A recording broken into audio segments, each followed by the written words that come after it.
नमस्कार, आजाद भारत न्यूज़ में आपका स्वागत है।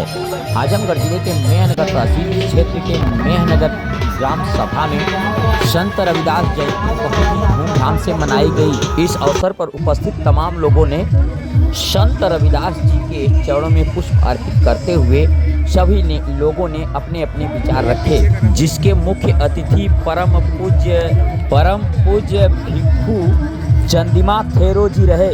इस अवसर पर 32 ग्राम सभा के लोग उपस्थित थे और संत शिरोमणि रविदास जी की झांकियां तरह तरह से लेकर आए थे। थिरकते हुए पूरे बाजार में खबड़िया और कार्यक्रम स्थल पर पहुंचे। इस अवसर पर समाज सेवियों द्वारा छात्र छात्राओं को भी सम्मानित किया गया। तहे दिल से स्वागत बंदन अभिनंदन करते हैं। साथियों, ये कार्यक्रम में जो लोग पुरस्कार में सहयोग किए हैं, मैं उनका नाम 1 मिनट के लिए पढ़ता हूं। साथियों, उनका मैं एक बार नाम ले लेता हूं। तो पुरस्कार है श्री संतोष कुमार ठेकेदार बेलवंतियापुर द्वारा। द्वितीय पुरस्कार स्वर्गीय सूर्यराम जी के स्मृति में पुत्र श्री मनोज कुमार मास्टर जी मधुबन जी के द्वारा। और तृतीय पुरस्कार आयुष पावर टूल्स दिल्ली अमरजीत बेलबंदपुर जी के द्वारा। सांत्वना पुरस्कार में बहुत ज्यादा सांत्वना पुरस्कार देना पड़ता है। जिन भाइयों ने सांत्वना पुरस्कार का कार्य किया है, हम उनके लिए तहे दिल से स्वागत बंदन अभिनंदन करते हैं। इसमें सभी झांकियों को दिए जाने वाले पुरस्कार श्री अखिलेश कुमार प्रधान जी सिसवा के द्वारा किया गया है। और doctor Bhanu Pratap new grand hospital Chakrapalpur, Shri Umashankar Yadav प्रबंधक बनारसी यादव इंटर कॉलेज बनिया और मोहम्मद इद्रीस अली नेशनल फर्नीचर चक्रपालपुर के द्वारा किया गया है। और सांत्वना पुरस्कार स्वर्गीय कामरेड चंद्रभान जी के स्मृति में पुत्र श्री प्रदीप कुमार सिंह बबलू लोग उचित स्थान लेकर के बैठने का काम करें। और हमारे बीच में अब गीत कलाकार एक छोटी सी 2-4 लाइन आप दे दीजिए माननीय किशोर कुमार पगला जी, ताकि हमारी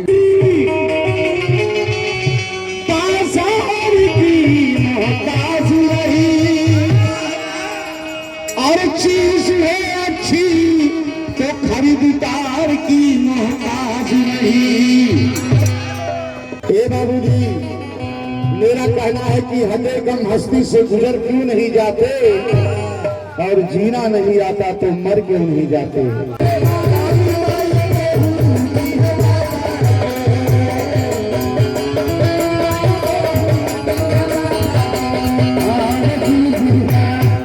आदरणीय सम्मानित हमारे रामजीत यादव जी प्रधान पद के हमारे भैया भी जानते, इनके अगड़ा भी मानते, इनके पिछड़ा भी जानते, इनके हाउ मोदी जी जाने, इनके जोगी भी जाने के हो भैया। अरे आम देवी कर बाबा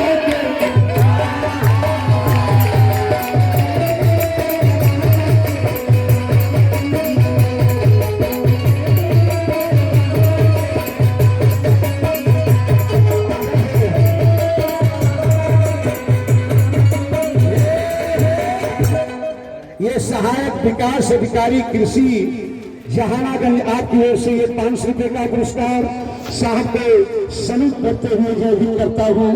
आदरणीय सम्मानित ये मरवा आजमगढ़ से बहुत बहुत साधुवाद।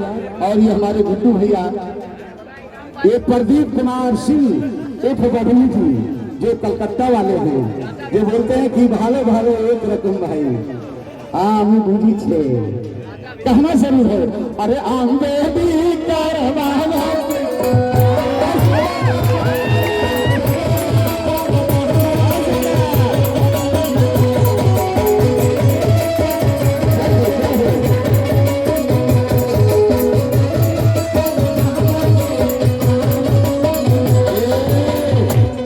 बाप रे बाप, ये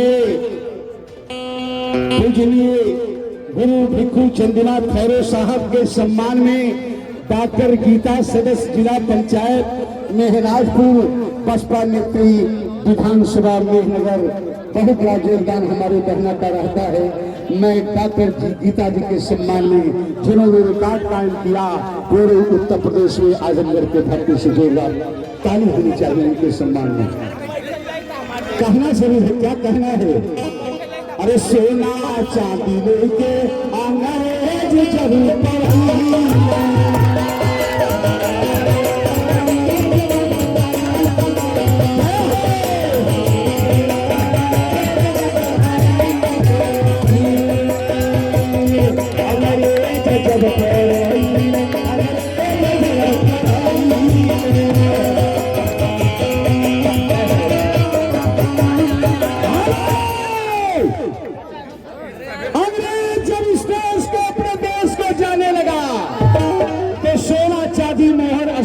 सब लेकर के चला गया तो हुआ क्या? काली माई की बाबा का है न वो करते भाई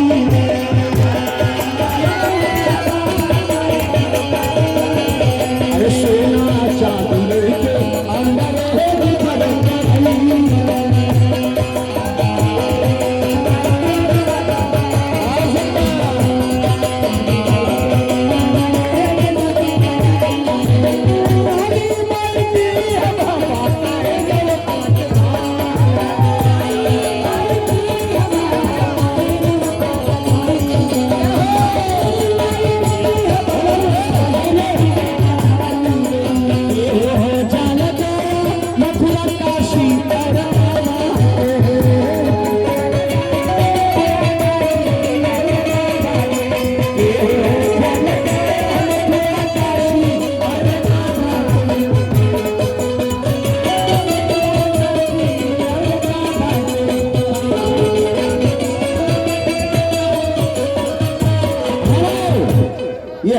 डॉक्टर एसके सिंघानिया साहब एडवोकेट भीम आर्मी पूर्व जिला अध्यक्ष आजमगढ़ उत्तर प्रदेश।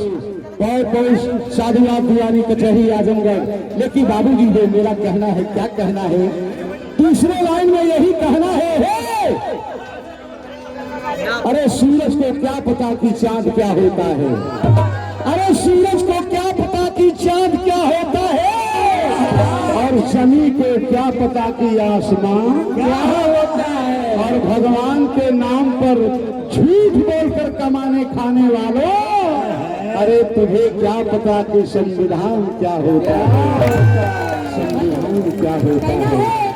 अरे जो टूट कर बिखर जाए वो फौलाद हो नहीं सकता, और जो चले तथागत की राहों पर वो बर्बाद हो नहीं सकता। अबे जो गद्दारी करे मेरे बाबा साहेब से, अबे जो गद्दारी करे मेरे बाबा साहेब से, यकीनन माने बाप की औलाद हो नहीं सकता। ये हमारे पवन कुमार। अरे सुनो सुनो, ये धरती झुक रही शक्ति आसमान के आगे, ये धरती झुक रही शक्ति आसमान के आगे। अब कोई चारा नहीं है शमशान के आगे। और मंदिर के मुद्दे का फैसला तो हो गया भाई सुप्रीम कोर्ट में, लेकिन भगवान श्री राम को भी झुकना पड़ा भारतीय संविधान के आगे। ये हमारे पवन बाबू की ओर से ये पुरस्कार आया है, और हमारे अविनाश सिंह प्रधान जी आसर वाले और शेखुपुर के धरती से पुरस्कार आया है। बहुत बहुत साधुवाद, जोरदार तालियां चाहूंगा सम्मान में। लेकिन कहना जरूर है क्या, ये हमारे सम्मानित साथी हरिनंदन गौतम एडवोकेट दीवानी कचहरी आजमगढ़ महाप्रधान पद के प्रत्याशी जिला पंचायत क्षेत्र पछल से बहुत बहुत साधुवाद। लेकिन कहना जरूर दूसरे लाइन में केसवा हमारा जग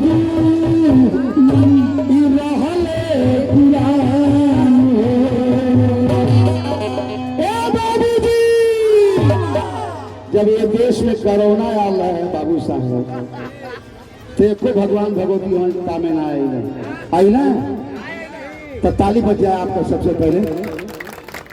एक को कोरोना में भगवान ना आई ना काम में काहे तत्सवा कि हमारा जब रहल गुलाम तो काहे न जात करौले माई के श्री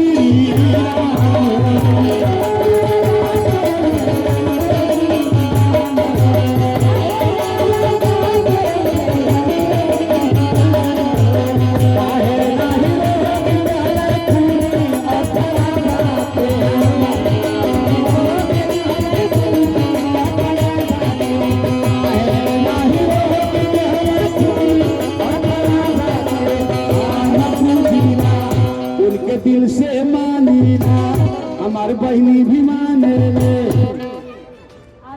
हाँ, और जिला पंचायत क्षेत्र लहुआ कला से महाप्रधान पद के उम्मीदवार एडवोकेट दिनेश कुमार आजमगढ़, आपकी तरफ से ये पुरस्कार आया है। ये नन्ना मुन्ना बाबू सार्थक के तरफ से ढेरों सारा दान है। बाबू पढ़े लिखे आगे बढ़े, समाज में नाम रोशन करे और सभी महापुरुषों का करुणा अनुकंपा बनी रहे। हेलो, कहना है कि हम जय भीम वाले हैं, कुछ और बात करते हैं। कहना है कि हम जय भीम वाले हैं, कुछ और बात करते हैं। वक्त आने पे दुश्मन के सर पे हाथ रखते हैं। मोटू मस्ताना भैया की तरफ से कैसे? हाँ, फिर कि से हम जय भीम वाले हैं, कुछ और बात करते हैं। वक्त आने पे दुश्मन के सर पे हाथ रखते हैं और भीमा कोरे गांव की कहानी याद दिला देंगे, क्योंकि गौतम बुद्ध के घराने से ताल्लुकात रखते हैं। हमारे हमारे सिंहपुर जानत बा, चकर पानोपुर जानत बा, पूरा जिला मानत बा अपने गुरु रविदास।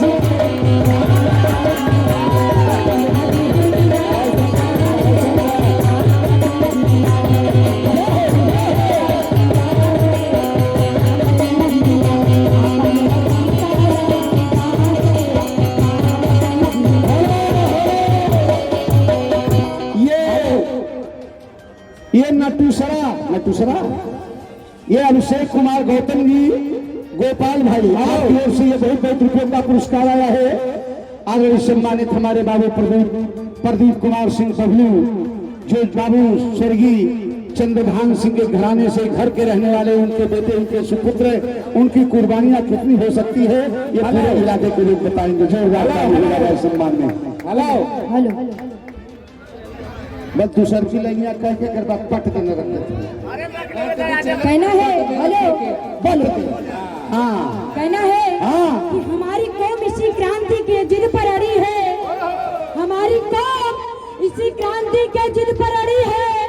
यारो पत्थर के लकीर से भी बड़ी है। कल हमारे बाबा साहेब को बैलगाड़ी से उतारा था, आज हर जय भीम वाले के पास एक एक फॉर्च्यूनर खड़ी है। ये थोड़ा भीड़ को आप लोग भीड़ उधर कम कीजिए, आइए इधर बैठिए, आप लोग भी बैठ जाइए भैया, आप सभी लोग बैठ जाइए। परेशानी हो रही है मानवीय सिया को। ये चाह रहे अतीत चंद्र बहुत साहब अध्यक्ष मैथी, ये मेडिसिन, ये मेडिटेंशन चैरिटेबल ट्रस्ट जहानागंज आजमगढ़, ये चंदिमा साहब खैरो जी के सम्मान में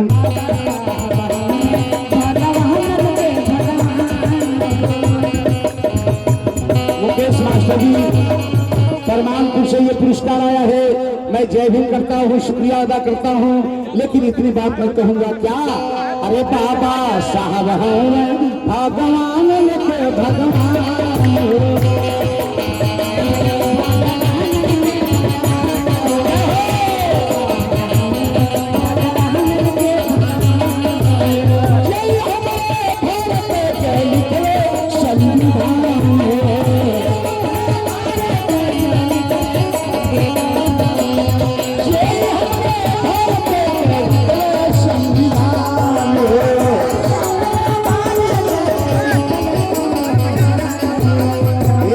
कैसे की बाबा के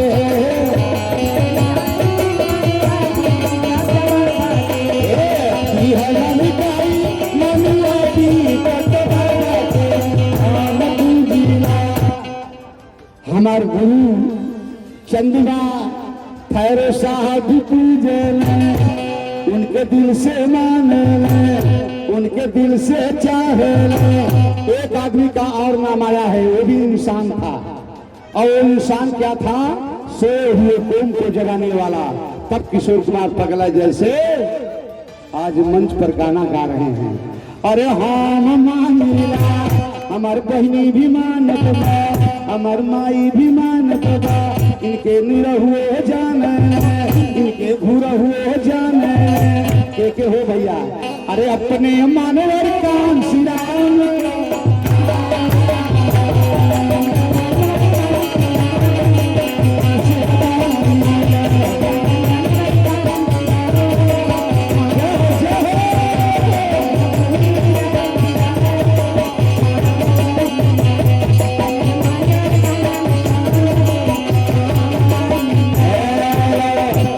मेरी बात समाप्त हो गई मेरी गीत, लेकिन मेरे तकदीर के मालिक मेरी पहचान लिख देना, मेरे तकदीर के मालिक मेरी पहचान लिख देना, और मेरे जिस्म के हर हिस्से पर भारतीय संविधान लिख देना। मुझे मंदिर भी प्यारा है और मुझे मस्जिद भी प्यारा है, कहीं पे राम तो कहीं रहमान लिख देना। अगर दोनों बात न समझ में आए तो कहीं भीमरा और कहीं कांसी राम लिख देना। आज सम्मानित हेलो बहन जी, वो लाडो स्पीकर दे दीजिए। हेलो, ये ग्राम सिंहपुर फन्नी से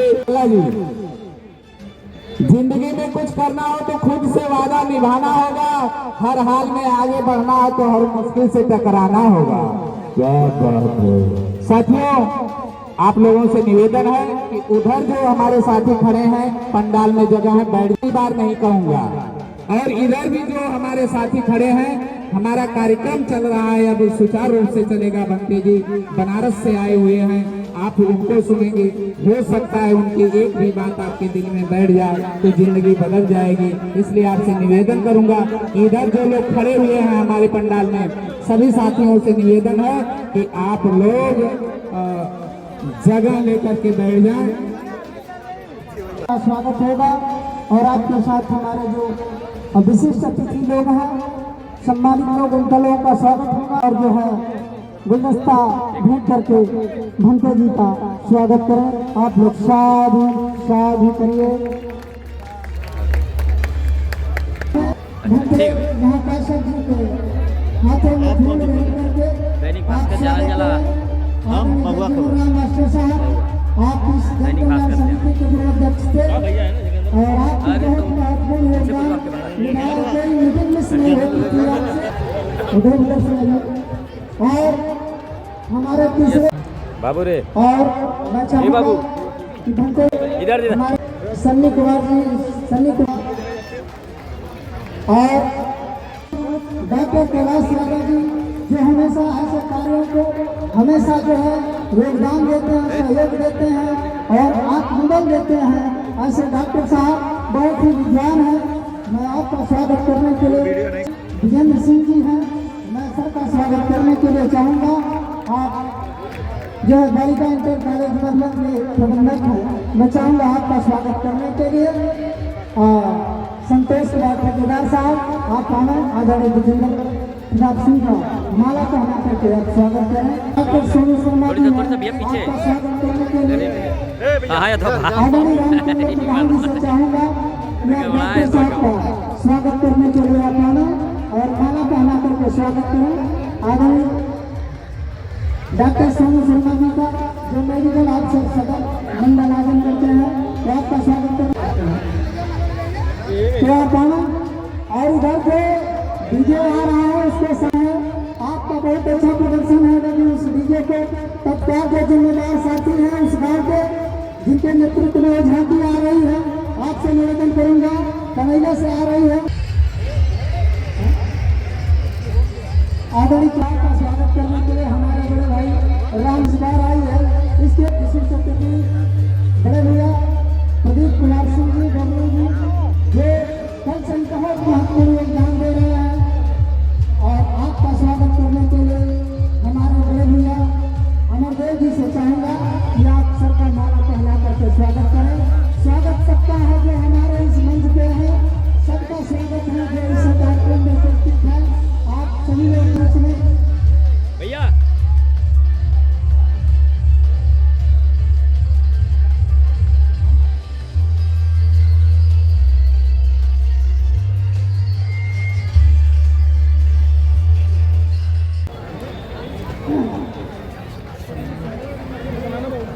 इधर से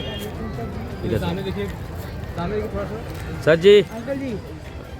और इस कार्यक्रम को सफल बनाने के लिए हमारे बीच में प्रमादड़ी श्री विनाश सिंह जी प्रधान दिया सर बहुत ही श्रद्धा के साथ बिल्कुल संघ का आपने जो है स्वागत सम्मान किया था। आप हमारे बीच में है, आपका स्वागत है। आपने 501 रुपया आपने इस कार्यक्रम को सफल बनाने के लिए 2100 रुपया कमेटी की तरफ से काशीपुर की तरफ से दिया गया है। और श्री अजय कुमार शेखुपुर घटना आपने 200 रुपया, श्री राजबली बोहरीपुर 200 रुपया, श्री नीरज यादव मनिहा 500 रुपया, श्री धर्मेंद्र सिंह जी गुरहटा 1000 रुपया, श्री रामजीत यादव सिंहपुर 1000 रुपया, श्री मदन मास्टर गुरुकुल चक्रपालपुर। एकदम शांति बना लीजिए, क्योंकि शील को ग्रहण करने के लिए बिल्कुल भी शोर शराबा नहीं होना चाहिए। और शील हमारे जीवन में कई मंगल भवन पुलित मकान को मजबूत बनाना है तो शील मजबूत डालना पड़ेगा। उसी तरीके से जीवन को सुखमय बनाना है तो शीलों का ईमानदारी से जीवन में पालन करना पड़ेगा। आप कितने पैसे वाले हैं, कितने धनवान हैं, कितने पढ़े लिखे हैं, ये महत्वपूर्ण नहीं है। आपका व्यक्तित्व कैसा है, आप शील सदाचारी हैं कि नहीं, दूसरों का सम्मान करते हैं कि नहीं, ये महत्वपूर्ण है। अगर सामने कोई आपका सम्मान करता है तो आपके व्यक्तित्व को देख करके करता है, आपके धन दौलत को देख करके नहीं। इसलिए हम आप सभी लोग पूज्य गुरु जी बैठे हैं, पूज्य गुरु जी के चरणों में वंदना करते हुए पहले पूज्य गुरु जी को नमन करेंगे। नमन करने के बाद मन वचन काया से अगर भूल चूक भी गलती हुई हो तो उसके लिए क्षमा याचना करेंगे, उसके बाद सीधी याचना। सब लोग 3 बार नमन करेंगे और जो लोग खड़े बैठ जाए सर पे से टोपी मन से हटा लें। और हमको लगता है नेट लगा हुआ है तो जूता भी निकाल सकते हैं, पैरों में से जूता निकाल कर खड़े होंगे सभी लोग और 3 बार नमन करें सभी लोग। अरहं सम्मा सम्बुद्धो भगवान् बुद्धं भगवन्तं अभिवादेमि। स्वाहातो भगवता धम्मो धम्मं नमस्सामि। सोपटिपन्नो भगवतो सावक संघो संघं नमामि। जैसा हम बोलते हैं तो वैसा आप सब लोग दोहराइएगा। ओकाश ओकाश वंदामि भन्ते द्वारतेन मया कृतं सब्बं अपराधं क्षमतु मे भन्ते। द्वितीयंपि ओकाश वंदामि भन्ते द्वारतेन मया कृतं सब्बं अपराधं क्षमतु मे भन्ते। तृतीयंपि ओकाश वंदामि भन्ते द्वारतेन मया कृतं सब्बं अपराधं क्षमतु मे भन्ते। खमामि खमामि खमामि अभिवादन श्री शनिचं बुढ़ा पचायनो चत्तारो धम्मा वदन्ति आयुवन्नो सुखं। आम भन्ते शील याचना करेंगे हम सभी लोग। ओकाश अहं भन्ते शरणेन सह पंचशीलं धम्मं याचामि अनुग्रहं कृत्वा शीलं देतु मे भन्ते। द्वितीयंपि ओकाश अहं भन्ते शरणेन सह पंचशीलं धम्मं याचामि अनुग्रहं कृत्वा शीलं देतु मे भन्ते। तृतीयंपि ओकाश अहं भन्ते शरणेन सह पंचशीलं धम्मं याचामि अनुगहं कृत्वा शीलं देतुमे भन्ते यमं वदामि तदेव आं भन्ते नमो तस्स भगवतो अरहतो सम्मा सम्बुद्धस्स नमो तस्स भगवतो अरहतो सम्मा सम्बुद्धस्स नमो तस्स भगवतो अरहतो सम्मा सम्बुद्धस्स नमो तस्स भगवतो अरहतो सम्मा सम्बुद्धस्स बुद्धं शरणं गच्छामि बुद्धं शरणं गच्छामि धम्मं शरणं गच्छामि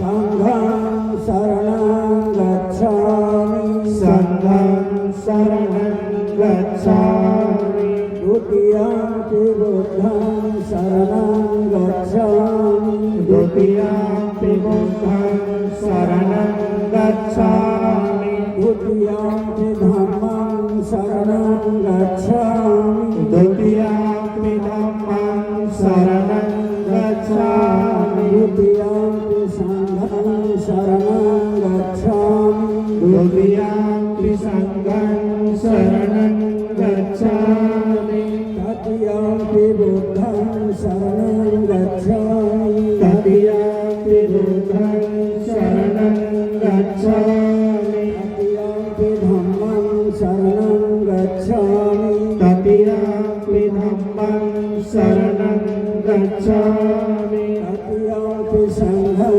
शरणं गच्छामि तृतीयंपि संघं शरणं गच्छामि ईश्वरं सम्पूर्णं गमनं आं भन्ते पाणातिपाता वेदमणि पाणातिपाता वेरमणि सिक्खापदं समादियामि सिक्खापदं समादयामि अदिन्नादाना वेरमणि आदिन्नादाना वेरमणि सिक्खापदं समादियामि सिक्खापदं समादयामि कामेषु मिच्छाचारा वेरमणि कामेषु मिच्छाचारा वेरमणि सिक्खापदं समादियामि सिक्खापदं समादयामि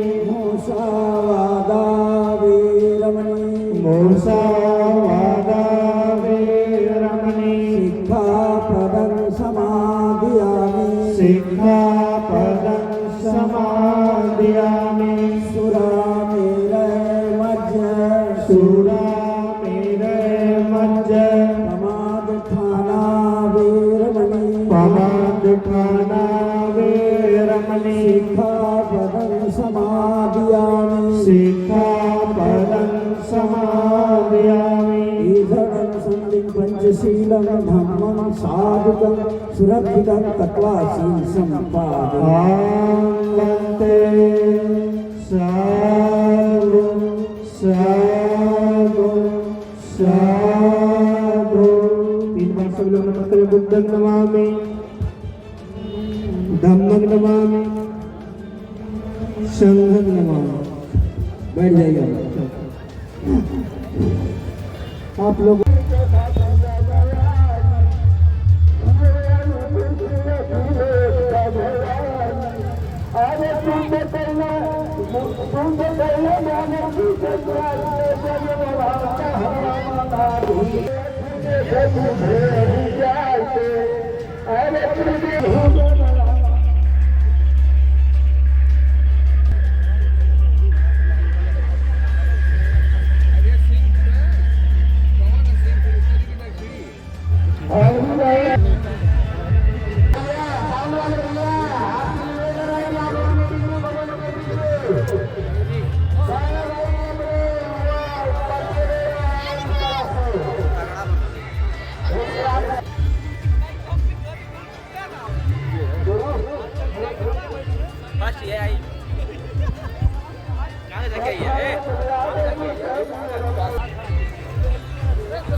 गिर मत यार, सब को वहीं पे चढ़ा था वो।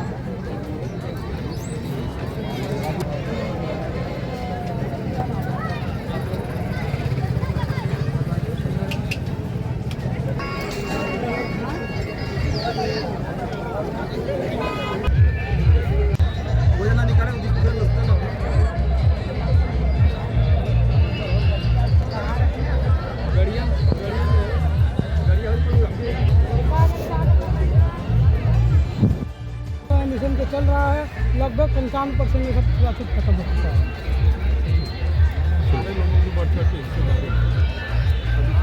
कितने सालों से मनाया जा रहा है? तो सर लगभग 42 सालों से मनाया जा रहा है। मैं इस बार में दूसरा साल का मैं दूसरा अध्यक्ष हूँ, लेकिन ये जो कार्यक्रम रखा जाता है 42 साल से रखा जाता है।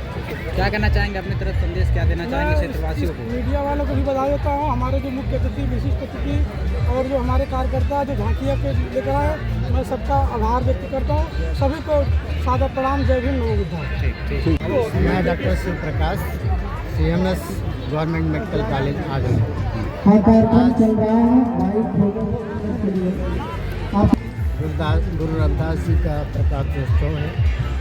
इसी दिन भगवान महाकारुणिक भगवान तथागत बुद्ध ने अपनी आयु का जो संस्कार है वो घोषित किया था कि आज से ही मैं 3 महीने के बाद अपनी ज्ञान को आज इसी दिन संत शिरोमणि रविदास जी का, जिनका वास्तविक नाम रैवतीदास था, उन्होंने 15वीं शताब्दी में जन्म लिया और भारत को उस महाकारुणिक तथागत बुद्ध के संदेश को जन जन तक पहुंचाने का कार्य किया और समाज को चेता करके एक जाति विहीन, वर्ण विहीन और सुखमय जीवन जीने के लिए उन्होंने उपदेश दिया।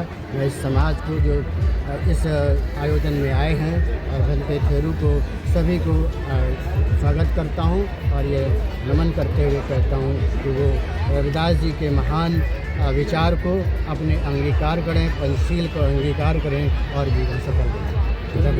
जो ये कार्यक्रम आज गुरु रविदास जी के जन्मोत्सव का चल रहा है, आज के 32 साल पहले से यहाँ हम लोगों ने शुरू किया था इस कार्यक्रम को। आज अपने पूरे समझिए कि जोश में है। आज के दौर में जो हम देख रहे हैं, जो 32 साल पहले जिस कार्यक्रम को हम सब ने शुरू किया था यहाँ के लोगों ने, आज वह अपने चरमोत्कर्ष पर है। मैं आपको बता दूं, मैं श्री गुरु रविदास विश्व महापीठ का राष्ट्रीय मंत्री भी हूँ। देश के कोने कोने जाने का अवसर मिलता है। रविदासी समाज आज के दिन पूरा आह्लादित है। पूरे देश में इस तरह के कार्यक्रम हो रहे हैं। इतना ही नहीं बल्कि दुनिया के अन्य कोनों में भी जो रविदासी समाज जहाँ कहीं भी है, गुरु रविदास के चरणों में श्रद्धा सुमन अर्पित कर रहा है और भव्य तरीके से कार्यक्रम मना रहा है। हमारा ये क्षेत्र बड़ा ही ऊर्जावान क्षेत्र है। गुरु रविदास के प्रति समर्पित भाव से आज दिन भर लोग अपने काम धंधे बंद कर देते हैं, मजदूर अपना काम बंद कर देता है, अध्यापक स्कूल नहीं जाता है, बच्चे स्कूल नहीं जाते हैं। इस कार्यक्रम के निमित्त अपने को पूरे दिन लोग खाली रखते हैं हमारे यहाँ, और तब यह भव्य स्वरूप हम प्रदान कर पाते हैं। इस मौके पे आप लोगों को संदेश क्या देना चाहिए? संदेश यही देना चाहेंगे, गुरु रविदास जी की जो मंशा थी, उस मंशा के अनुरूप हमारे लोग अपना जीवन शैली जिए और आदर्श प्रस्तुत करें। ठीक है। सोशल जस्टिस मिशन के अध्यक्ष हैं भाई, ले लेते चलो भाई रोल जी। मैं चाहूँगा भाई Azad Indian social justice mission trust जो मैं एक संचालित करता हूँ, और मैं आज के दिन संत शिरोमणि संत गुरु रविदास जी के जयंती के शुभ अवसर पर आप मीडिया बंधुओं का बहुत आभार प्रकट करते हुए आए हुए सभी संत शिरोमणि रविदास के लोग, जो लोग संत शिरोमणि को मानते हैं, सबसे पहले मैं आप मीडिया बंधुओं के माध्यम से एक संदेश देना चाहता हूँ कि संत शिरोमणि जिन्होंने कहा था, जाति जाति में जात है जो केलन के पात, जात मनुष्य से जुड़ न सके जब तक जाति न जात। तो इन्होंने, जो कि हम लोग पढ़ते हैं कि कार्ल मार्क्स जो है समाजवाद के जनक है, असली में कार्ल मार्क्स नहीं है, क्योंकि 14वीं सदी में संत शिरोमणि ने उस समय कहा था कि चाहूँ ऐसा राज में जहाँ मिले सबन को अन्न, छोटे बड़े सब सम बसे रैदास रहे प्रसन्न। इससे यह प्रतीत होता है कि हमारे सबसे बड़े जो समाजवादी के अर्थ की ओर जाते हैं, संत शिरोमणि देखा जाएगा।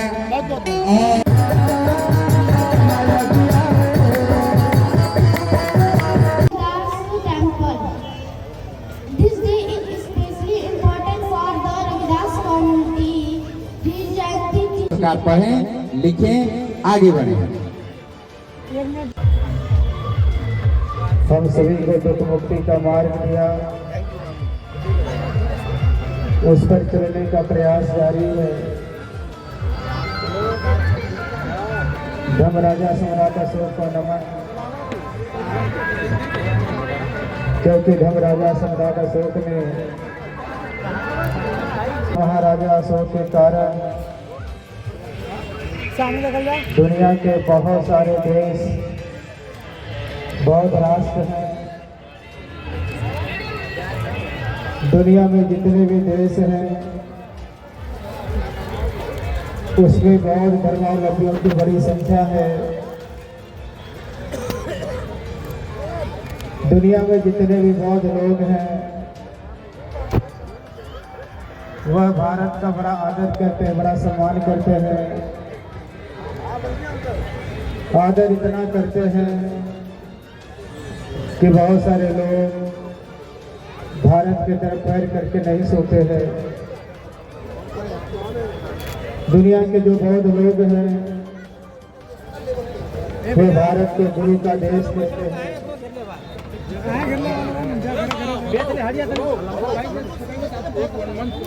कई बार मैं सोचता हूँ कि अगर महाराजा अशोक भगवान बुद्ध की शिक्षाओं को पूरी दुनिया में नहीं ले गए होते तो भारत कभी विश्व गुरु नहीं बनता। अगर ये भारत विश्व गुरु बना और दुनिया में भारत का सम्मान है तो बुद्ध के कारण है। इसलिए महाराजा अशोक को नमन।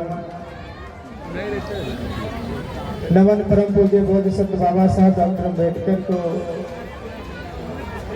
जिन्होंने इस भारत वर्ष को दुनिया का सबसे सुंदर संविधान और उतना ही बेहतर बौद्ध धर्म महान दिया। नमन करता हूँ देश के उन सभी संतों, गुरुओं, महापुरुषों को जिन्होंने देश में समता मूलक समाज की लड़ाई लड़ी और जिन महापुरुषों के कारण इस देश में समता और मानवता का संदेश आगे बढ़ रहा है। उनमें विशेष आज हम लोग इनकी जयंती मना रहे हैं और केवल हम लोग नहीं, इस देश के कोने कोने में और न केवल इस देश के कोने कोने में बल्कि दुनिया में जहाँ भी अम्बेडकरवादी लोग हैं, बुद्धवादी लोग हैं, तो आज संत शिरोमणि गुरु जी को, रविदास जी को याद कर रहा है। उनको नमन। मंच पर उपस्थित पूज्य भिक्षु संघ आर के गौतम जी, पलटन जी, मानव तुजाराम जी, डॉक्टर राकेश जी, हरिशंकर गौतम जी, गीता जी, शिव प्रसाद जी, मानवर कैलाश नाथ यादव जी, प्रमुख जी, सोनू जी, पंकज जी, महेश्वरी जी, नागेंद्र यादव जी, अजीत जी, डॉक्टर इंदिराज जी बैठे हुए हैं और अभी किशोर कुमार बकला जी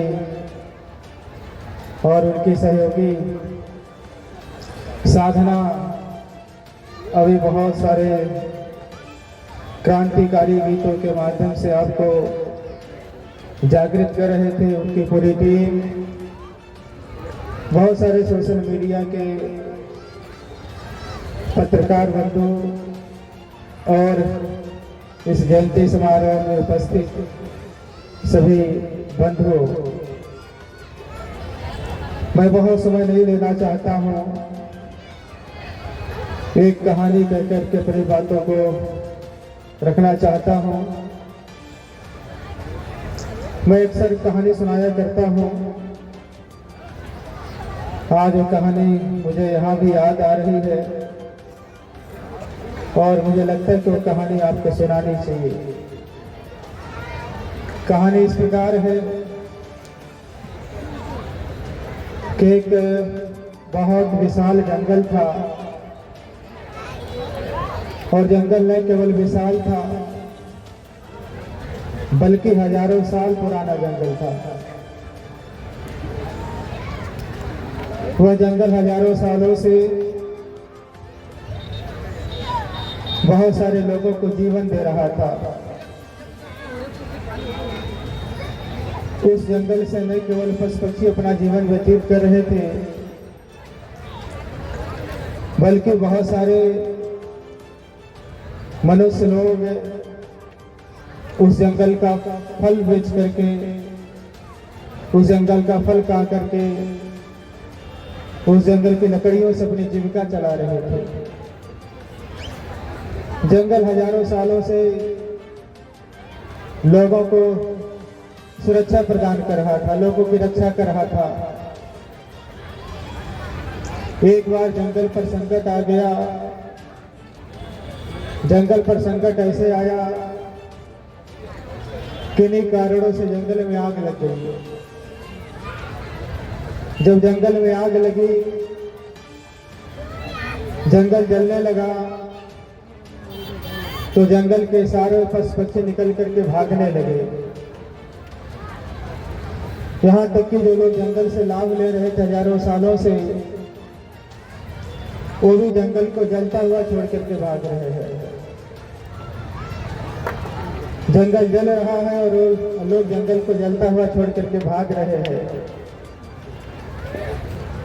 जंगल को जलता हुआ देख करके जंगल में छोटी सी चिड़िया जिसे अच्छा नहीं लगा,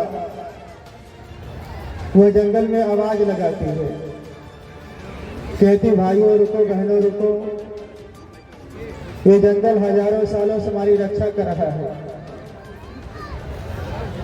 जब भी हमें भूख लगी है, प्यास लगा है, गर्मी लगी है, बरसात लगा है, ठंडी लगी है, हमेशा ये जंगल हमारे साथ खड़ा रहा है। हमेशा ये जंगल हमारी रक्षा किया है। और आज जब जंगल पर संकट आया तो हमें इसको बचाना चाहिए। उस चिड़िया की कोई बात नहीं सुन रहा है। चिड़िया बोल रही है और लोग जंगल को जलता हुआ छोड़ करके भाग रहे हैं। चिड़िया देखती कि मेरी बात कोई नहीं सुन रहा है। चिड़िया बहुत हिम्मत वाली थी, बहुत एहसान मानने वाली थी, बहुत उपकार मानने वाली थी।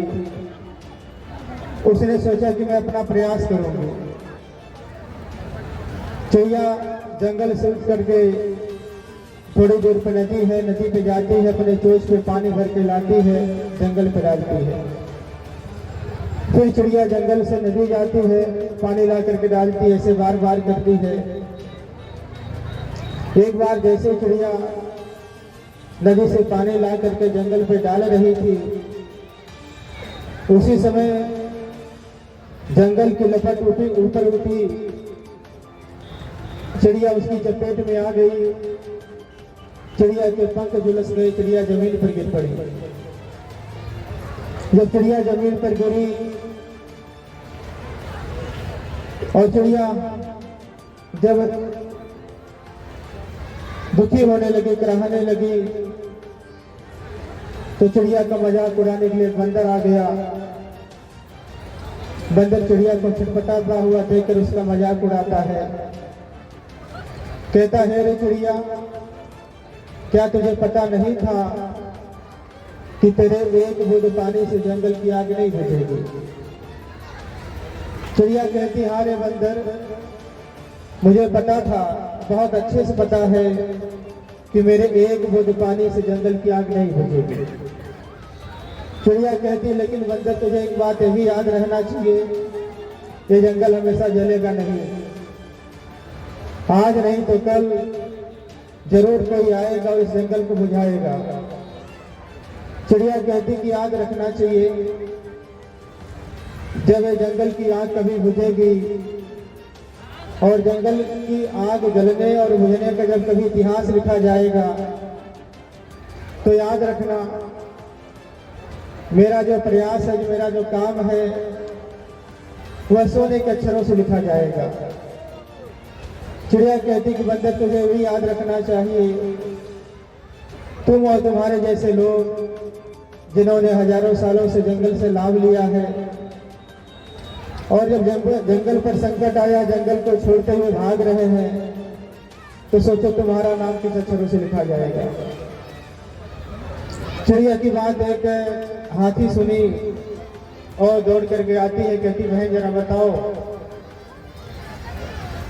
मुझे क्या करना है। चिड़िया कहती कि बहन जंगल का बहुत उपकार और हमें जंगल को बचाना चाहिए। हाथी कहती कि चिंता मत करो, इस जंगल को बुझाने के अभियान में तुम अकेली नहीं हो, हम तुम्हारे साथ हैं। हाथी आवाज लगाती है, जंगल के सारे हाथी इकट्ठे हो जाते हैं, अपने सूढ़ों में पानी भर करके लाते हैं, जंगल पे डालने लगते हैं और भी तरह तरह के प्रयास से जंगल की आग बुझा देते हैं। जंगल बुझ जाता है। बंधु, इस कहानी को कहने का मेरा जो मतलब है, उद्देश्य वो है कि इस देश में 12वीं शताब्दी के बाद एक आग लगी। 12वीं शताब्दी में ऐसे आग लगी, आप जानते हैं कि 6वीं शताब्दी से पहले का जो भारत है वो देश का अंधकार युग है, देश का खतरनाक युग है। उस युग में वर्ण व्यवस्था लागू है। देश 4 वर्गों में बटा हुआ है, ब्राह्मण है, क्षत्रिय है, वैश्य है, शूद्र है। ब्राह्मण को पढ़ने पढ़ाने का अधिकार है, बाकी 3 वर्गों को पढ़ने पढ़ाने का अधिकार नहीं है। क्षत्रिय लोगों को लड़ने का अधिकार है और वो देश के लिए नहीं लड़ने का अधिकार, वो ब्राह्मण धर्म को बचाने के लिए उनको अधिकार है कि ब्राह्मणों के लिए लड़ाई लड़ेंगे, वो देश के लिए नहीं लड़ेंगे। वैश्य लोग एक वर्ग है जिनको व्यापार करने का अधिकार है और व्यापार वह ब्राह्मण व्यवस्था को मजबूत करने के लिए है, देश की आर्थिक व्यवस्था को मजबूत करने के लिए नहीं है। और देश में शूद्र समाज है, जो ब्राह्मण नहीं है, क्षत्रिय नहीं है, वैश्य नहीं, वो सब शूद्र है। और इन लोगों को केवल 3 वर्गों, उसमें भी विशेषकर ब्राह्मण समाज का सेवा करने का अधिकार दिया गया है। देश में चतुर्वर्ण व्यवस्था लागू है और देश का बहुत बुरा हाल है। देश में सती प्रथा लागू है, देश में दास प्रथा लागू है। दास प्रथा की उत्पत्ति ऐसे हो गई कि देश में यज्ञ हो रही थी, यज्ञ में विभिन्न तरह के यज्ञ हो रही थी और उसमें यश अश्वमेध यज्ञ, पुरुषमेध यज्ञ, न जाने कौन कौन से यज्ञ होने लगे हैं। यज्ञों में हजारों पशु बांधे जाने लगे हैं, रोज हजारों पशु मारे जा रहे हैं। आगे चल करके पशु के साथ साथ मनुष्यों की बलि दी जाने लगी है। देश में चारों तरफ खूनी वातावरण उत्पन्न हो गया है और ऐसी प्रथा कि जो जितना बड़ा यज्ञ कराएगा उतना बड़ा व्यक्ति माना जाएगा, उतना संपन्न व्यक्ति माना जाएगा, उतना सम्मानित व्यक्ति माना जाएगा। उस यज्ञ में ब्राह्मण समाज को, ब्राह्मण पुरोहित को पशु भी दान दिए जा रहे हैं, मनुष्य भी दान दिए जा रहे हैं। जब किसी ब्राह्मण को किसी राजा द्वारा, किसी संपन्न व्यक्ति द्वारा 500 व्यक्ति दिया गया दान, तो आप सोचिए अगर आपको कोई 500 लोग दान दे दे मनुष्यों को, तो आप कितने दिन खिलाएंगे? आपको 500 महिलाएं दान में दे दी जाए तो कितना दिन खिलाएंगे आप?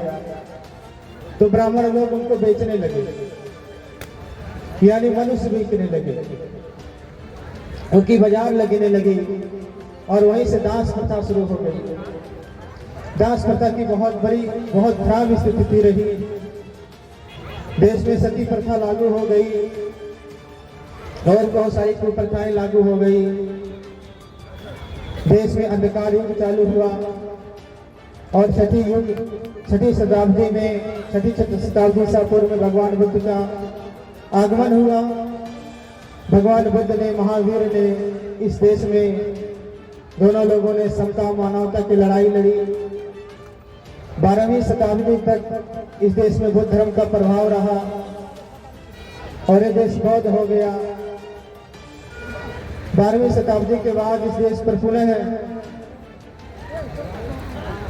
वैदिक की परंपरा के लोगों का आक्रमण हुआ।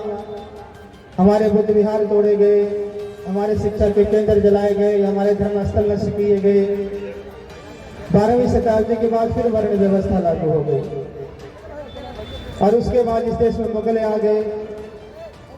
जब मुगल आए, मुगल और ब्राह्मण दोनों मिलकर के इस देश का पुनः बुरा हाल कर डाले। 15वीं शताब्दी तक आते आते देश पुनः 6ठी शताब्दी ईसा पूर्व की तरह हो गया और उसी समय गुरु रविदास का जन्म हुआ, सदगुरु कबीर का जन्म हुआ। गुरु रविदास ने, सदगुरु कबीर ने, फिर उन्होंने मुगलों से लड़ाई लड़ी, उन्होंने ब्राह्मणी विचारधारा के लोगों से लड़ाई लड़ी और लड़ करके समता मूलक समाज की स्थापना का प्रयास किया। कबीर साहब और संत गुरु रविदास दोनों समकालीन रहे, दोनों मित्र रहे और विचारधारा की लड़ाई में दोनों ने ब्राह्मणवाद और मुगलों को परास्त कर दिया और इनकी विचारधारा चल पड़ी। इन लोगों ने, सदगुरु कबीर ने, अभी बहुत सारे लोगों ने कहा, एक संदेश दिया। गुरु रविदास जी ने कहा कि ऐसा चाहूं राज्य में जहां मिले सबन को वन, यानी वो ऐसे उसको बेगमपुरा की बात करते हैं। बेगमपुरा मतलब ऐसा ऐसा ऐसा नगर हो, ऐसा राज्य हो जहाँ किसी को कोई किसी भी प्रकार का गम न हो, किसी भी प्रकार का कोई दुख न हो और सबको भरपेट भोजन मिले, सब लोग प्रसन्न रहे। और जो बेगमपुरा है वह आगे चल करके बाबा साहब डॉक्टर अम्बेडकर के शब्दों में उसे समता, स्वतंत्रता, न्याय और बंधुत्व की आप विचारधारा कह सकते हैं। आज आज़ादी के लगभग हम लोगों ने इस बार गणतंत्र का हम लोगों ने 77वां उत्सव मनाया है।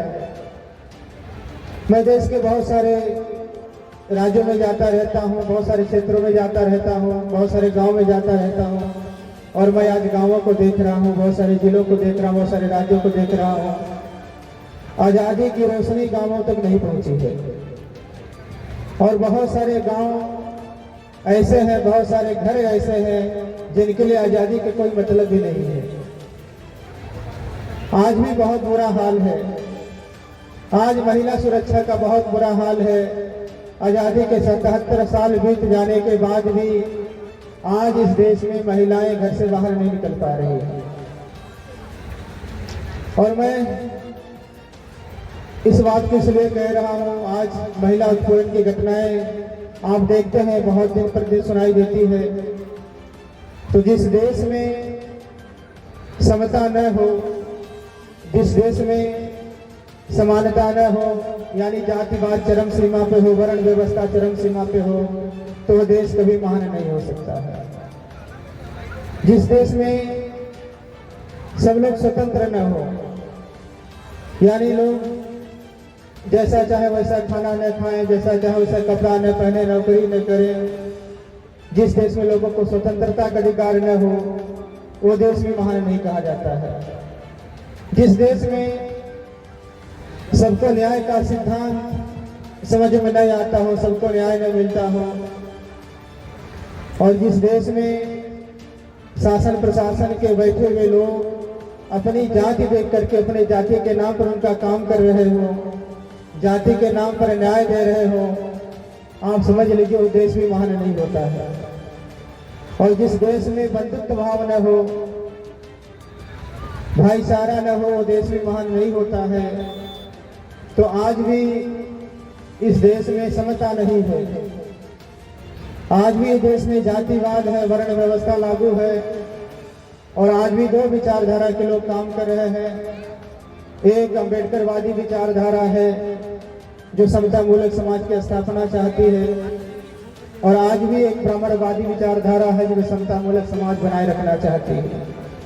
अभी आप लोगों ने देखा यूजीसी का मुद्दा आया था और यूजीसी का मुद्दा यानी ब्राह्मण विरोध ने इस बात को साबित कर दिया कि ब्राह्मण लोग आज भी इस देश में दलितों पिछड़ों पे अत्याचार करते हैं, अत्याचार करते इसलिए विरोध कर रहे हैं कि ताकि उन पर कोई कानून न लागू हो जाए। आज भी देश में, मैं एक बार दिल्ली में था, जेएनयू में, से बहुत सारे प्रोफेसरों से मेरी बात हो, मीटिंग हो रहा, बात हो रही थी हमने पूछा इस देश में अपने कितने वाइस चांसलर हैं दलित समाज के? लोगों ने कहा 1-2 लोग हैं। हमने कहा 1-2 लोग हैं बस इस देश में। तो लोगों ने कहा कि भंते जी अभी हमारे देश में 50 दलित प्रोफेसर नहीं है। मुझे सुनकर के बड़ा आश्चर्य हुआ कि इस देश में दलित वर्गों की आबादी लगभग 25% है।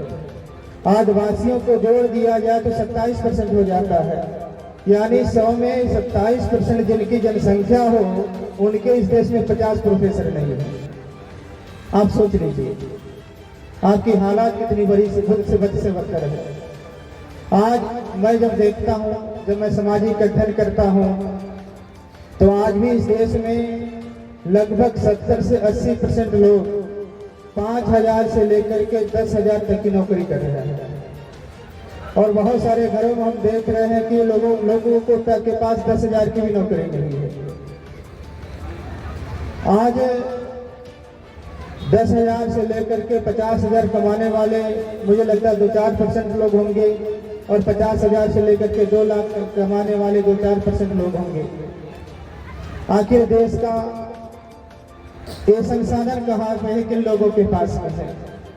अगर आप इसका मूल्यांकन करेंगे तो देश का जो आर्थिक व्यवस्था है, मुझे लगता है देश का आर्थिक संसाधन आज भी देश के दलितों और पिछड़ों के पास 2% भी नहीं है। और मैं जब देश में घूमता हूँ तो मैं देखता हूँ कि आज भी दलितों के पास उद्योग धंधे नहीं है। आज भी लोगों के पास यूनिवर्सिटी नहीं है, कॉलेज नहीं, विश्वविद्यालय नहीं है। और आज मैं चूंकि आप लोगों के बीच में, इसलिए एक बात और कहना चाहता हूँ कि आज शिक्षा का भी बहुत बुरा हाल है। शिक्षा का बुरा हाल इतना है, और शिक्षा को लेकर के आज भी दलित और पिछड़े समाज में जागृति नहीं है। आज प्राइमरी से लेकर के विश्वविद्यालय तक जो लोग अध्ययन कर रहे हैं, अध्यापन कर रहे हैं, आज उनको भी, उन लोगों के भी पास में शिक्षा को लेकर जागृति नहीं है। और मैं देख रहा हूँ दलित समाज के या पिछड़े समाज के लोग केवल नौकरी पाने के लिए पढ़ाई करते हैं, और जिस लोगों को नौकरी मिल जाती है पढ़ाई करना बंद कर देते हैं। और उनका भी बुरा हाल है जो पढ़ाई करा रहे हैं, जो पढ़ा रहे हैं, लोग वो भी नहीं पढ़ाई कर रहे हैं। आज आपको एक बात तो मान लेनी चाहिए, गुरु रविदास जी के जन्मदिन पे आज नहीं तो 10-20 सालों के बाद देश में शिक्षा का निजीकरण होना ही है।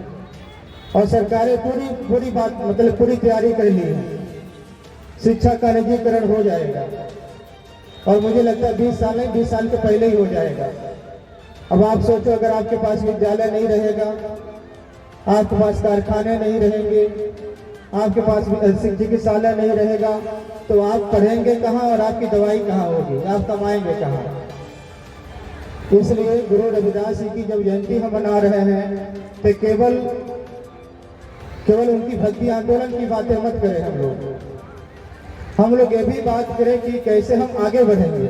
अभी आपके पास विकल्प क्या है? अभी मैडम विधायिका जी शायद यही आई हूँ, मैं शायद देख रहा था उनको। यहाँ बहुत सारे अपने प्रमुख जी बैठे हैं, बहुत सारे हमारे गणमान्य नेता लोग बैठे हैं। मैं आप लोगों से भी निवेदन करूंगा कि शिक्षा के इस आप समस्या को समझिए। और जो भी मैं बहुत लोगों के यहाँ भी जाता हूँ, बहुत सारे लोग हमसे आकर के कहते हैं कि भंते जी घर बना रहे हैं, जरा शिलान्यास कर दीजिए। बहुत सारे लोग हमसे बोलते हैं कि भंते जी घर बनाए हैं, जरा उसका उद्घाटन कर दीजिए। जब कोई हमारे पास आता है शिलान्यास करने के लिए, मैं उससे पूछता हूँ कि आप घर बना रहे हैं, आपके घर की कीमत कितने का घर बना रहे हैं? तो बहुत सारे लोग कहते हैं कि भंते जी 2-3 करोड़ लग जाएगा। तो मैं कहता हूँ अगर आपके पास 1 करोड़ रुपए है तो आप 1 करोड़ का घर मत बनाओ। 1 करोड़ का आप जो है कहीं रोड पे जमीन ले लीजिए, और जमीन पे आप रोड पे जमीन लेकर के नीचे ऊपर दुकान बना लीजिए, पीछे 2 कमरा अपना रहने के लिए बना लीजिए। यानी आप 20 लाख रुपए अपने रहने के लिए बनाइए और 80 लाख रुपए आप उसकी दुकान बना लीजिए। बहुत सारे लोगों को मैं बोलता हूं कि अगर आपके पास 3 करोड़ 4 करोड़ है तो आप 1 करोड़ का घर बनाइए, 4 करोड़ का अपना हॉस्पिटल बना लीजिए, 4 करोड़ का अपना एक स्कूल बना लीजिए। आप घर तो हमें केवल ठंडी गर्मी बरसात से बचने के लिए चाहिए, सुरक्षा के लिए चाहिए, इसलिए घर पे बहुत पैसा मत खर्च करिए। आज दलित समाज, पिछड़े समाज के लोग बहुत पैसा घर बनाने में खर्च कर रहे हैं और बहुत पैसा बच्चों की शादी विवाह में कर रहे हैं। तो यहाँ बहुत सारे आप बुद्धिजीवी लोग बैठे हैं, हम आपसे कह रहे हैं कि शादियों पे भी पैसा मत खर्च करिए। श्रीलंका हमारा बौद्ध देश है, कभी आप जा करके देख करके आइए, वहाँ शादी की प्रक्रिया बहुत सामान्य है। वहाँ शादी ऐसे होती है कि जिसके घर शादी होती है वो लोग आपस में सामंजस्य बना लेते हैं और जिस दिन सामंजस्य बन जाता है, एक दिन तय हो जाता है, दोनों परिवारों के जो घर के लोग होते हैं, 2-4-10 लोग होते हैं, कोर्ट चले जाते हैं, शादी रजिस्टर करके आते हैं। वहाँ से आकर के किसी बुद्ध विहार में जाकर भिक्षु संघ से वो मंगल पाठ करा लेते हैं, शाम को एट होम कर लेते हैं, लड़की अपने घर चली जाती है, 2-3 लाख में शादी हो जाता है और बाकी पैसा वो लोग बिजनेस में लगा देते हैं। मैं आप लोगों से बात यही करना चाहता हूँ कि सरकारें तो आपकी बात नहीं मानने वाली हैं और सरकारें आपकी सुनने वाली भी नहीं है।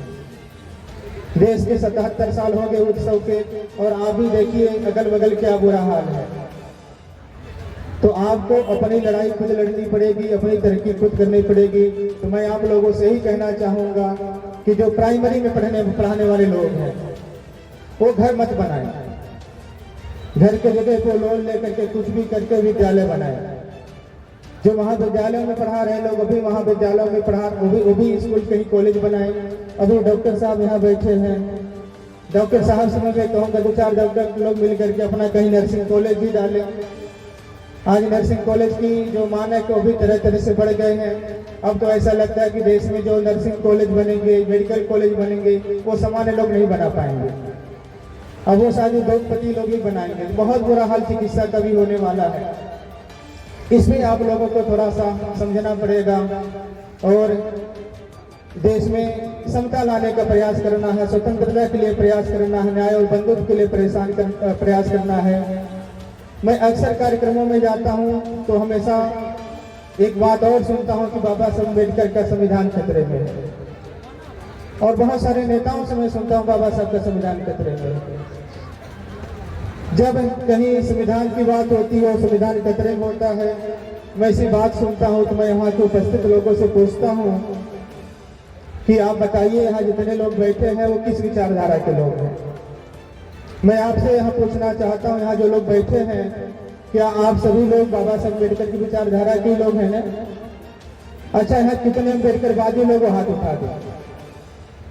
अच्छा, कितने ब्राह्मणवादी वो लोग हाथ उठा दो। देखो ब्राह्मणवादी कोई नहीं एक हाथ उठाए। अच्छा, अभी नहीं है तो यहाँ लगभग सब लोग अम्बेडकरवादी लोग हैं। अब मैं आप लोगों से दूसरा प्रश्न पूछना चाहता हूँ, आप बताइए कितने लोगों के घर में संविधान है? अभी देखिए मतलब हाथ आधे हो गए। अच्छा, आप बताइए कितने लोगों के संविधान की प्रस्तावना याद है? अब देखिए 2-4 लोग बता रहे संविधान की प्रस्तावना याद है। अच्छा, कितने लोगों ने पूरा संविधान पढ़ा, हाथ उठाए? अब देखिए लोग। और मैं एक बात कह करके अपनी बात समाप्त करूंगा। बहुत सारे मंच पे सम्मानित लोग हैं और बात मैं ये कहना चाहूंगा कि अगर आप अम्बेडकरवादी हैं तो आपको करना क्या चाहिए?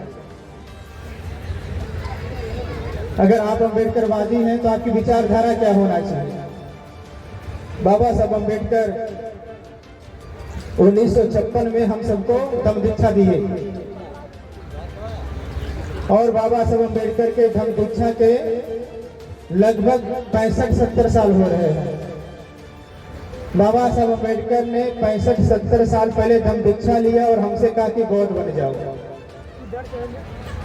आप यहाँ जितने हम लोग बैठे अम्बेडकरवादी लोग बैठे, जरा इस बात का भी मूल्यांकन होना चाहिए कि बाबा साहब अम्बेडकर ने 75 साल पहले कहा कि बौद्ध बनो और 75 साल में हम बौद्ध बने कि नहीं बने।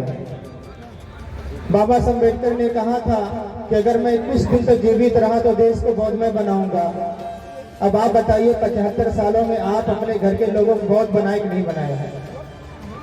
आपके रिश्तेदार बौद्ध बने कि नहीं बने हैं? आप अभी सोचिए, अगर आप 75 साल में बौद्ध नहीं बने हैं, आप अगर 75 साल में अपने परिवार को बौद्ध नहीं बनाए हैं, 75 साल में अपने जाति को बौद्ध नहीं बनाए हैं, तो आप कहाँ पे हैं? और इस देश में जो लड़ाई हो रही है, मैं राजनीतिक लोगों को भी देख रहा हूँ, वह जाति की लड़ाई धर्म से लड़ रहे हैं। सामाजिक लोगों को भी देख रहा हूँ, वो जाति की लड़ाई धर्म से लड़ रहे हैं। अनुसूचित जाति के लोग वो ब्राह्मणवाद का विरोध कर रहे हैं। तो ब्राह्मणवाद जाति थोड़ी है, ब्राह्मणवाद एक विचारधारा है। आज ओबीसी के लोग वो ब्राह्मणवाद से लड़ रहे हैं, यानी यादव ब्राह्मणवाद से लड़ रहा है। आज कुर्मी ब्राह्मणवाद से लड़ रहा है, आज चमार ब्राह्मणवाद से लड़ा, पासी ब्राह्मणवाद से लड़ा, धोबी ब्राह्मणवाद से लड़ा, यानी जाति की लड़ाई धर्म से हो रही है। तो जाति की लड़ाई जाति से होती है, धर्म की लड़ाई धर्म से होती है। आप जाति की लड़ाई धर्म से लड़ करके नहीं जीत सकते हैं, आपको धर्म की लड़ाई धर्म से लड़नी पड़ेगी। बाबा साहब अम्बेडकर ने एक ग्रंथ लिखा है, उस ग्रंथ का नाम है प्राचीन भारत में क्रांति और प्रत क्रांति। उसका अध्ययन करिए। बाबा साहब अम्बेडकर ने कहा कि इस देश का इतिहास कुछ नहीं है, केवल बौद्ध संस्कृति बनाम ब्राह्मण संस्कृति के संघर्षों का इतिहास है। तो आपको धर्म की लड़ाई अगर लड़नी है, ब्राह्मणवाद से लड़नी है, तो आपको बौद्ध बन करके लड़ना पड़ेगा। अगर आप बौद्ध बन के नहीं लड़ सकते हैं, तो आप यादव बन करके नहीं जीत सकते हैं, आप चमार बन के नहीं जीत सकते हैं। और मैं एक बात बहुत स्पष्ट तरीके से कहना चाहता हूँ, मुझे कोई मतलब ऐसे संकोच कुछ नहीं रहता कहने में। इस देश में जो दलित लोग हैं, उनकी संख्या लगभग 25% है, और दलितों में उत्तर प्रदेश में केवल चमार 15% है। और न केवल उत्तर प्रदेश में चमार 15% है, पूरे देश में चमार 15% है। और आज हम बौद्धों की संख्या इस देश में 0% से नीचे है, मतलब 1% से नीचे है। आप सोचिए, बाबा साहब अम्बेडकर ने सन 56 में हमें दीक्षा दिया था बौद्ध बना। चमार 15 में से 1% भी बौद्ध नहीं बन पाया अभी तक। अगर ये चमार 15% बौद्ध बना होता, तो आज हमारी संख्या कितनी होती? 15% होती। और 15 की लड़ाई तक कितनी आसान होती, सोचो आप जाति से लड़ रहे हैं ना, धर्म से लड़े होते 15 की लड़ाई। आज इस देश में पासी है, धोबी है, खटिक है, सब मिलाकर के 25% हमारी संख्या है। अगर हम सब लोग बाबा साहब को के आदेश मान करके, उनका अनुकरण करके हम दीक्षा ले लें, और अगर हमारी संख्या जैसे 25% हो जाए, तो हमारा मतलब बौद्ध लोगों का संख्या जिसमें 25% होना, जिस धर्म के नाम पे, जिस जाति के नाम पे हमारा शोषण हो रहा है आज तक, और शोषण करने वाले लोगों की संख्या 25% कम हो जाएगी नहीं। इसी प्रकार मैं लोगों से कहता हूँ कि देश में जो पिछड़े समाज के लोग हैं, महाराजा अशोक से लेकर के ललई सिंह यादव तक जो बहुजन महापुरुषों की श्रृंखला है, उनके जो अनुयायी लोग हैं, अगर वह इस देश में बौद्ध बन जाए, जिन लोगों ने ब्राह्मणवाद के खिलाफ लड़ाई लड़ी है, अगर उनके अनुयायी बौद्ध बने, तो हमारी इस देश में संख्या 40-50% से अधिक हो जाएगी। अगर हमारी संख्या 40-50% से अधिक हो जाएगी, तो ब्राह्मणवाद की 40% संख्या कम हो जाएगी नहीं। आपको क्या लगता है, अगर वो 40-50% से कम हो जाएंगे, तो आप पे अत्याचार कर पाएंगे? आपके घर जला पाएंगे? आपको शिक्षा प्राप्त करने से रोक पाएंगे? इसी प्रकार मैं कहता हूं कि सामान्य जातियों में सब बदमाश लोग नहीं है। सामान्य जातियों में बहुत भले भले लोग, अच्छे लोग हैं। उसका उदाहरण राहुल संस्कृतान आपकी धरती के हैं। अगर वो लोग जो सामान्य जातियों के लोग भी, जो जातिवादी लोग नहीं, अगर वो बौद्ध धर्म की तरफ आ जाए, तो हम देश में फिर इस देश को विश्वगुरु बना सकते हैं, इस देश को सोने की चिड़िया बना सकते हैं, इस देश को हम प्रबुद्ध भारत, बाबा साहब अम्बेडकर के सपनों का भारत बना सकते हैं। तो गुरु रविदास जी के जयंती पर इस बात का संकल्प लेकर के जाना होगा। गुरु रविदास की जो लड़ाई है, याद रखिए, मुगलों के खिलाफ भी है और ब्राह्मणवाद के खिलाफ भी है। आप इस बात पर को मानकर को जाना चाहिए, आपको इस बात को सोच करके जाना चाहिए। और अगर आप गुरु रविदास की जयंती मना रहे हैं, तो ब्राह्मणवाद को कमजोर करने का सबसे अच्छा तरीका कि आप बौद्ध बनिए। और अगर आप बौद्ध नहीं बनते हैं, तो फिर आप ब्राह्मणवाद को हरा नहीं सकते हैं, आप चमार बन के नहीं हरा सकते हैं। आप पासी बन करके नहीं हरा सकते, आप धोबी बन के नहीं हरा सकते, अब यादव बन के कभी भी नहीं हरा सकते हैं। और मैं ये भी कहना चाहता हूँ कि देश में आज कोई संगठन नहीं है, न तो राजनीतिक संगठन है, न तो सामाजिक संगठन है, कोई और धार्मिक संगठन है जिसके नीचे सभी लोगों को लाया जा सके, हर जाति को लाया जा सके। इस देश में केवल बौद्ध धर्म एक ऐसा अम्ब्रेला, एक छाता है जिसके नीचे सभी लोगों को लाया जा सकता है। तो सभी लोग बौद्ध धर्म को बहुत गंभीरता से लीजिए, उसको समझिए। आज पूरी दुनिया में हमारी जड़ें बहुत मजबूत हैं। आज हमारी जड़ें इतनी मजबूत हैं कि श्रीलंका तक हमारी जड़ें हैं, बर्मा तक हमारी जड़ें हैं, कोरिया तक हमारी जड़ें हैं, चाइना तक हमारी जड़ें हैं, अमेरिका तक हमारी जड़ें हैं। दुनिया के हर देश हमारी जड़ें फैली हुई हैं। हमारी जड़ें केवल कमजोर हैं तो भारत में है। तो भारत में भी बौद्ध धर्म की जड़ों को मजबूत करें। इन्हीं सब बातों के साथ अपनी बातों को मैं विराम दूं। उसके पूर्व तथागत बुद्ध को नमन, संत शिरोमणि गुरु रविदास जी को नमन, परम पूज्य बोध संत बाबा साहब डॉक्टर अम्बेडकर को नमन, बार बार नमन। धन्यवाद। और आयु बहुत धन्यवाद। बहुत सुंदर। मैं स्वागत वंदन अभिनंदन करता हूँ। और राजेश कुमार गौतम जी विधानसभा अध्यक्ष बसपा में नगर आजमगढ़, आपका भी मैं स्वागत वंदन अभिनंदन करता हूँ। और हमारे बीच में अभी विधायक जी आई हैं, माननीय पूजा सरोज जी, मैं आपका भी स्वागत वंदन अभिनंदन करता हूँ। साथियों, ऐसा जुनून चाहिए, ये आसमां भी आएगा जमीन पर, बस इरादों में जुनून चाहिए, जुनून चाहिए। बहुत बहुत धन्यवाद डॉक्टर साहब। मैं आप सभी को सादर प्रणाम करता हूँ। परम पूज्य चंद्रमा फेरू जी को भी प्रणाम करता हूँ, उनके चरणों में प्रणाम करता हूँ। आपने बहुत अच्छी बात कही। जन कल्याण समिति ने इतना शानदार कार्यक्रम कराया, हमें बहुत अच्छा लगा। ये मेरा दूसरा मंच है, दूसरी बार मुझे मिला है मंच। कई बार मैं कभी सम्मेलनों में जाता हूँ और कई बार मुझे मंच अगर नहीं मिलता है, उसका कारण भी सही है। गुरु जी ने जो बातें कही वो समाज में सार्थक है, इसको दिल पर रखिए, इस बात को कहिए। मैं चाहता हूँ कि एक बार इस मंच के लिए आप लोग तालियां जोरदार बना दीजिए, फिर हम अपनी बातों को शुरू करते हैं। और अपने डॉक्टर साहब की बार बार जब मंचों से आप लोग जाकर अपनी बातों को रखते हैं तो डॉक्टर साहब का बार बार हम लोगों के लिए बहुत प्रयास रहता है और उनका आशीर्वाद रहता है कि नहीं आप काम करिए, हम आपके साथ कदम से कदम मिलाकर चलेंगे। एक बार चाहता हूं कि आप डॉक्टर साहब के लिए भी तालियां बजा दीजिए। तो मैं अपनी बातों को शुरू करता हूं। 100 में 70 आदमी, 100 में 70 आदमी फिलहाल सब नासाद है। दिल पर हाथ रखकर कहिए, क्या देश ही आजाद है? देश ही आजाद है। और कहना चाहता हूं कि तुम्हारी एकता की ताकत सत्ता पर भी भारी है। आप जितना बिखर चुके हैं, इनको बटोरना इतना आसान मत समझिए। आज इतने पवित्र दिन पर, आज संत शिरोमणि रविदास जी की जयंती पर इतना भव्य मंच जातियों के आधार पे नहीं मिला है। तो हम सबको ये याद रखना होगा कि हम अगर मुट्ठी में, अपनी पूरी मुट्ठी के साथ, एक ताकत के साथ, वर्गों के साथ अगर अपना संघर्ष करेंगे, जैसे हमें अगर आरक्षण मिला है तो दलित और अनुसूचित होने की वजह से आज का जो परिवेश है उसमें आज संविधान खतरे में है। भंते जी भी यही बोल रहे थे कि किस तरह से आज संविधान खतरे में है, लोकतंत्र खतरे में है। इसको जिम्मेदारी है, इसको बचाने की गुरु रविदास जी के जो शिष्य हैं उन पर ये जिम्मेदारी है। मैं आप सबसे आग्रह करती हूँ कि जिस तरह से हम सब पे ये जिम्मेदारी है, हम सब अपनी जिम्मेदारी भली भांति निभाएं और जातियों में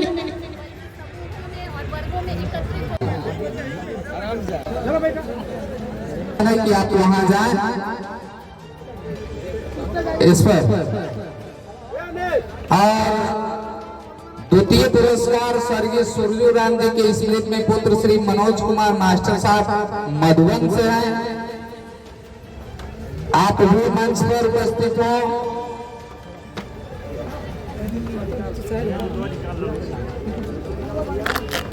सभी झांकियों को आप लोग सांत्वना पुरस्कार देंगे और सांत्वना पुरस्कार स्वर्गीय कामरेड जी के चंद्रभान सिंह जी की स्मृति में माननीय प्रदीप कुमार सिंह जी आप भी मंच पर आ जाए। कमेटी आपका स्वागत करने के लिए तैयार है। और तृतीय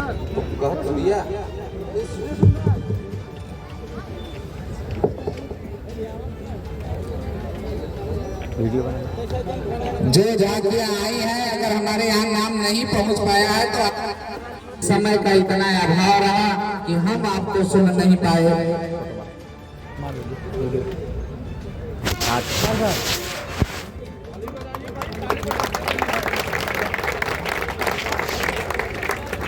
और यह कमेटी के अध्यक्ष जी की तरफ से हमारे इनामदाताओं को स्वागत किया जा रहा है।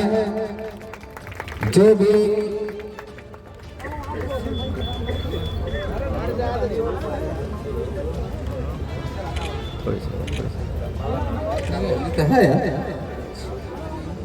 सिंहपुर अवनीश कुमार,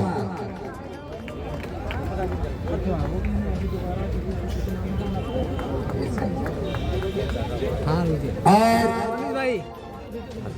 एक और बड़ी खुशखबरी आपको दी जा रही है कि आरती मैडम पूर्व प्रधान आप लोगों ने, अरे भैया ताली बजौले से फायदा होला हो, अजय ना ताली बजाए जाने ला अगले जन्म में का हुई बताई ना, लेकिन जिंदगी भर ताली बजाए पड़ जाइए। साथियों एक और खुशखबरी आपको देंगे ताकि आप ताली बजा करके स्वागत करिएगा। कुछ गांव के बच्चों की लिस्ट बनाई गई है, जो लोग फर्स्ट आए हैं उनको हमारे बड़े भैया राजकिशोर जी की तरफ से पुरस्कृत किया जाएगा। आप एक बार ताली बजा करके स्वागत करिए। और साथियों एक और खुशखबरी देने वाले हैं, सुनना चाहते हैं? अरे थोड़ा हाथ उठा के बता दो, सुनना चाहते हैं।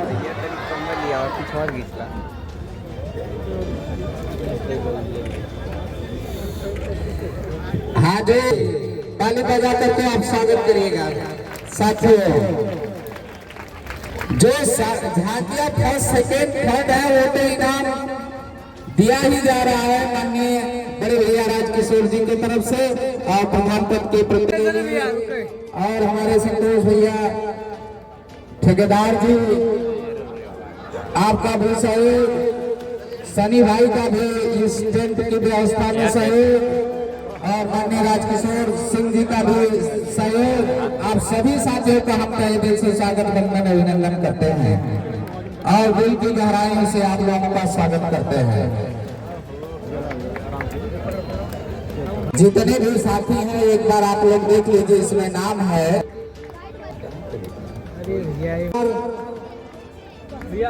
Shri Prakash Ramgarh intermediate first. सामने सामने पीछे करा भैया, तुम पीछे करा, इस पीछे मैं देखा भैया। ठीक है, अभय कुमार आए, ये खुशी भैया थोड़ा जल्दी जल्दी करिए, समय कम है। डॉक्टर साहब, डॉक्टर साहब 1 लाख भी हो सकता है, 1000 भी हो सकता है, इससे मतलब नहीं है, मतलब सम्मान से है। ताली बजा करके आप लोग स्वागत करिए। आप राजकिशोर भैया जी सभी बच्चों को और प्रधान पद के प्रत्याशी माननीय सामने देखिए दिलीप कुमार सिंह जी, प्रदीप कुमार सिंह जी की तरफ से दिया जा रहा है। अभय कुमार, अब इनके बाद ताली बजा करके स्वागत करिए विवेक कुमार श्रीलाल जी बेलवंदरपुर। यह हाई स्कूल में जिला टॉप है, जिला टॉप सामने सामने देखिए, सामने विवेक कुमार। अब मत साहब, हरकेश कुमार समाज वीरेंद्र धन्नीपुर, आप आ जाओ मंच के पास। सामने देखिए, देखिए भैया ताली बजाने को काहे मत करिए, इनाम बहुत काटना है, 2 घंटा लगेगा। आराम से बैठे घर के पिताजी हैं कुमारी स्नेहा, कुमारी स्नेहा, नेहा, नेहा पिता राम प्यारे राम उमरपुर, इंटरमीडिएट में फर्स्ट, इधर सामने इंटरमीडिएट फर्स्ट। सामने देखिए, सामने पकड़ के सामने, इधर कैमरा देखिए, बबलू कैमरा को देखो। आदित्य कुमार, थोड़ा जल्दी, कोई भी पीछे से हल्ला गुबार मत करे, आपका मंच है, आप लोगों के ही लिए व्यवस्था है, ये जान जाइए। कैमरा देखो, कैमरा। अब आदित्य कुमार आ जाए। हाँ इधर देखिए, इधर देखिए कैमरे में, ये कुमारी नेहा होगी। आदित्य कुमार बाबूलाल रामपुर, आदित्य कुमार बाबूलाल रामपुर। बच्चों यह पुरस्कार है सिर्फ प्रोत्साहित के लिए, ये नहीं कि इसमें कितना पैसा है, इसका कोई मतलब नहीं है। आपका मान सम्मान आप लोगों ने बढ़ाया, इसके लिए आप ताली बजा करके स्वागत करिए। आदित्य कुमार श्री बाबूलाल रामपुर हाई स्कूल में फर्स्ट है। इधर सामने देखिए, आदित्य कुमार सामने, इधर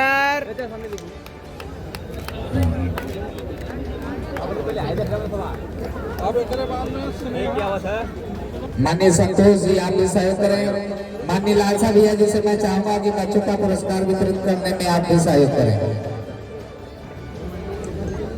ये नेहा अच्छेलाल हो गया, ये कुमारी रानी डॉक्टर पंकज मधुबन कैप्टन में, अब इधर देखिए, हाई स्कूल में कैप्टन पंकज कुमार की बच्ची है। रागिनी, रागिनी मंच के पास आ जाए, रागिनी मंच के पास आ जाए। इधर देखो, हाँ आप लोग सब इधर देखिए, इधर सामने। रागिनी के बाद Saurabh Shri Raju Kashipur high school first, Raghav Shri Raju Kashipur high school में फर्स्ट है आप। आपके बाद सत्यम कुमार हीरा लाइसी सभा मंच के पास आ जाए। सत्यम कुमार किया जा रहा है आपके परिजनों द्वारा, माननीय दिलीप कुमार सिंह जी के द्वारा, माननीय दिलीप कुमार सिंह जी द्वारा, और माननीय बड़े भैया शुभम कुमार श्याम बिहारी मौली, शुभम कुमार श्याम बिहारी मौली, सामने देखिए, सामने हो गया। अमित कुमार अरविंद चक्रपालपुर, हाँ पुरस्कृत किया गया माननीय कांग्रेस चंद्रकांत के स्मृति में। अंश कुमार पा रहा है, अंश कुमार अभी ले रहा है, कुमार सिंह के द्वारा अंश कुमार ले रहा है, अंश कुमार ले रहा है, अंश कुमार राजेंद्र प्रसाद बलोरिया, ये सामने देखिए चाचा। हाँ हो गया, आ जाए मंच के पास आ जाए। चलो बेटा, पकड़ाइए, पकड़िए, हाथ लगाइए। इंटरमीडिएट हमारी, इधर देखिए, सामने सामने सामने, कुमार हो गया, अंश कुमार और अरविंद जी यहीं पर क्लोज किया जा रहा है। अब दूसरा कार्यक्रम किया जाएगा और कमेटी के साथ कहाँ गए, सभी लोगों को सम्मान किया जाएगा। इधर सामने, और कि कुर्सियां खाली है दिखाई देगा, आप लोग आगे आ जाएंगे, पीछे वालों को नहीं दिखाई देगा। हाँ इधर सामने, इधर देखिए, सतेंद्र पानी वाले भैया, जिस किसी को भी पाता भानु प्रताप सिंह दे करके और एक साल देकर आप लोग ताली बजा करके एक बार स्वागत करें। अरे भैया कल्याण बजा लोगों हो कहा यार बिहार से खैली अपना ताली तो हम लोग के नाम पर खाए थे। सामने सामने लगा था कि हमसे ढेर खा लेना इस तरह ना हो जाए। सामने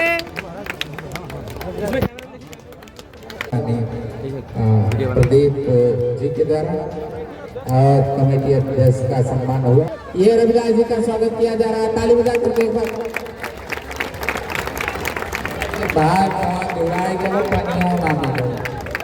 सामने इधर सामने बैटरी बचा के क्या कि वो वाला कार्यक्रम हो जा वो लास्ट बैटरी है ना